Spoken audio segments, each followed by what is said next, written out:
Hi, everybody.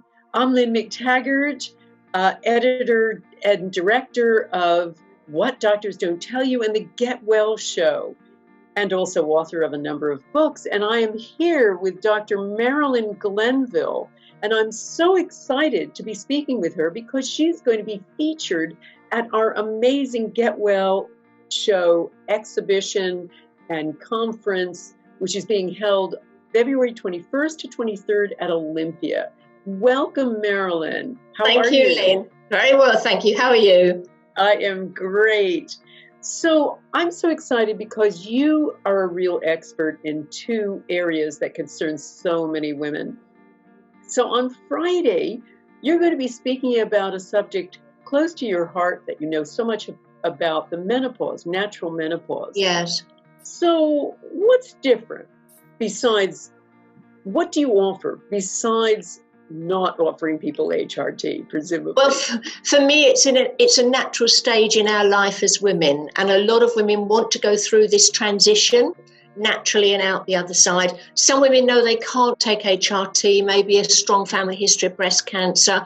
Some women may have tried it, hasn't suited them, they need to come off it. Or some women have made the decision, well, I'm not going to take it in the first place. And then it's really, how can we support those women who make that decision?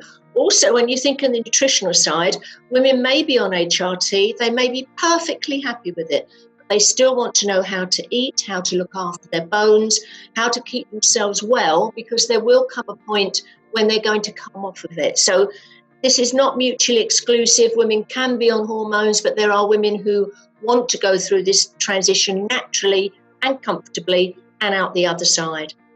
And you know, I have this big problem with, we hear from certain quarters in medicine, well, women need HRT because they're living a lot longer and women weren't really meant to live this long. And I think of my grandmother, my maternal grandmother, who died at 94. She never took any hormones. She was pretty healthy to the day she died, and she didn't have any wrinkles, even at that age. So what's your view about that? Yes, and it's interesting. There's one study that I bring up in the talks. It was from the Lancet, and they found bones in the crypt of an 18th century church in London. And some of the bones were of women of the age of 80, and their bone density quality was better than any of our women, even premenopausal. So those women who did lived well and live long, they did live with a good life, and they were more physically active than we are. So that was a big part of that difference in that generation or so ago. So you found you can really help women sail through the menopause without drugs. So what would you say are some of the key herbs or the key supplements that really help women more than anything else? Well, I talk a lot about phytoestrogens, and I hope all the time, especially during this talk, to stop the confusion and the myths that surround it, because the implication, and I understand it from the wording, that they are going to supply estrogen. So some women are worried if they've had a history of breast cancer, thinking I shouldn't be eating these foods, and actually they are really beneficial. They have a balancing effect on hormones. They help us through this transition and out the other side. And it doesn't have to be based around all about soya. I know that's what every woman thinks of in terms of phytoestrogen. We have lots of different legumes, and we've got flax seeds. So there are lots of different ways of doing this and getting these into the diet really easily. Yeah, and what about so-called natural hormones? I mean, do you find that you can help women sail through menopause as well as the so-called natural hormones, or better? Any views about that? Yes, I do, actually. I suppose I've had the experience of doing that. I've been working in the field over 35 years. And yes, I do, because I think if we can nourish ourselves and we give ourselves the right vitamins and minerals and certain herbs through this transition, the body will actually balance itself.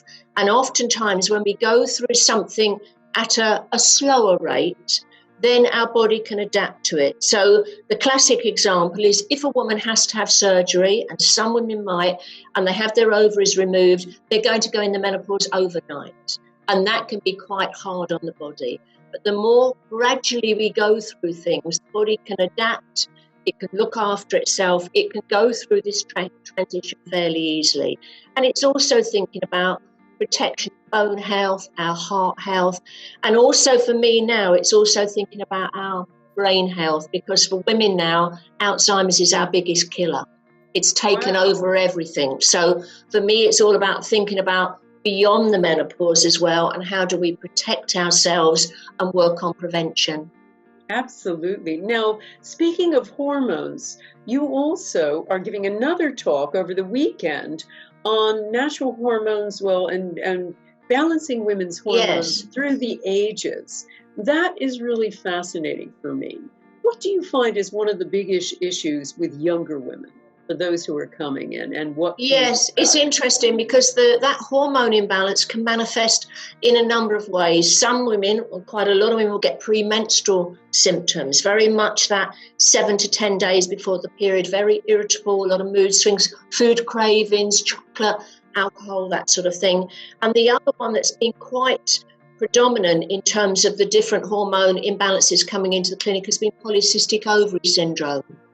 Very common nowadays, sometimes undiagnosed or not diagnosed soon enough. But when we look at the medical literature, the nutritional intervention is so successful and can actually get the cycle back, get rid of the male hormones that are coming with the symptoms, and improve fertility. And then we're talking about things like fibroids, endometriosis, and then other conditions like that may be hormonal problems causing infertility or recurrent miscarriage. So for women right across the ages, those hormones can manifest, or the hormone imbalance can manifest in different ways that really affects their quality of life. Wow. So that's so interesting that you're saying there are simple nutritional things you can do, nutritional programs that can reverse all of these things.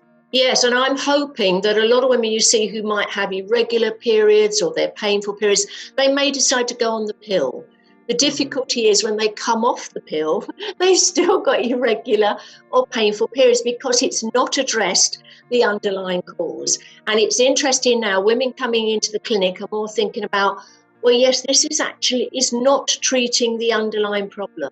What do I do in order to make this a long-term solution rather than just treating the symptoms? And a lot of women are thinking also about their fertility, that if they get the hormone balance right now, it's going to protect them later when they make that decision about having a family. So it's interesting, women's thinking have changed a lot in the years that I've been doing this, where women are thinking, no, this isn't actually treating the underlying cause. What can I do now to make a difference so I'm not on the pill for years and years?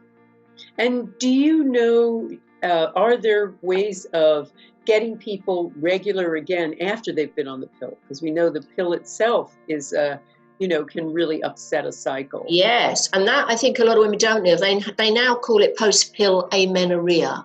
And I've seen women in the clinic who've actually not had a cycle back for 3 years after stopping the pill. And it's basically because the ovaries have become dormant, they become lazy, because that's how the pills worked. It stopped them ovulating.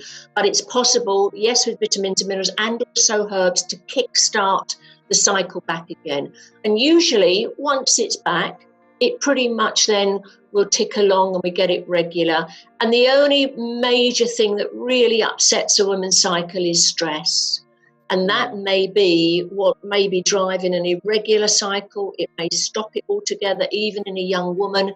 But then we're looking at that being the underlying cause, and we treat that stress, or it may be losing weight too quickly. And then that kicks the cycle back in again and regulates it. So it's all about thinking what's driven the hormones to be imbalanced and how do we reverse that and get this woman back into good health again. That's so interesting. And one final question. Women are very interested all the time and under the belief that they need to continue having certain levels of estrogen and progesterone postmenopausally. Yes. What's your view about that? Suppose they have low estrogen and progesterone. Isn't that the way it's supposed to be? Yes, it is. And that's the tricky bit, that we're then saying, oh, well, nature's got this wrong.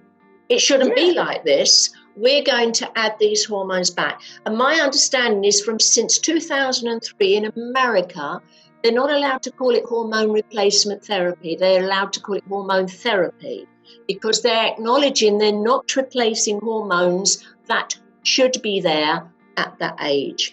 And that's where I think the risk of breast cancer is coming from, because we are putting hormones back at a time in a woman's life that her body doesn't expect them to be at that level.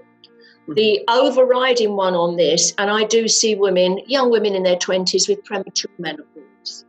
And that's when I can see that hormone replacement therapy is a medical treatment, because they can't go the next 30 odd years without those female hormones. Sure. And that's very different from a woman, over the age of 45 going through this transition naturally, and that's what her body's doing. And that's where the risk is. If we start adding these back, that's where the risk of breast cancer is. It isn't for these younger women whose hormones have reduced for whatever reason. Yes, absolutely. Well, that's interesting and encouraging, and I bet you've got loads more very specific stuff to tell all of the women who are coming to our Get Well show. So come listen to Dr. Marilyn Glenville. She'll be speaking on Friday, and I believe it's Sunday? Oh, Friday and Saturday. Saturday. Saturday.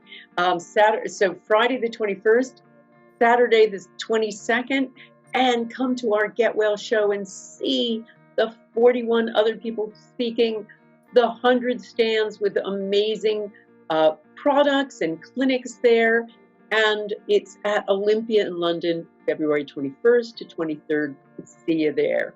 Bye, Marilyn. I'm looking forward to it. Me too. Take care.